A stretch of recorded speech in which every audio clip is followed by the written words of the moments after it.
Today I'm gonna tell you a story about animals. You must enjoy and you must show it to your kids. Hope they like this video. So, before wasting any more time, let's talk about them. These two rabbits are having a race. This rabbit ran so fast and won, and this rabbit's cap blew away, so he had to jump to get it.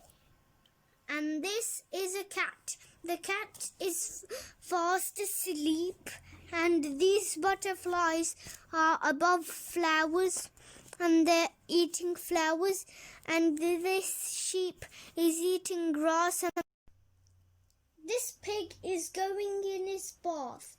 And his bath was blue, but now it turned brown.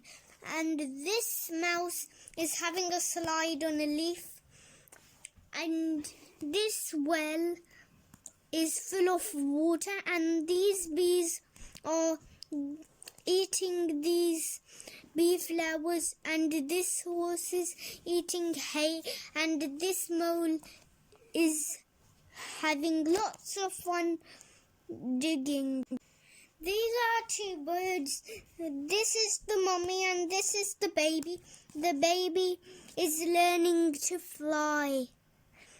And you saw that the sky was so blue and no cloud because it was so hot. It was 30 temperature. See you tomorrow. Bye bye for now.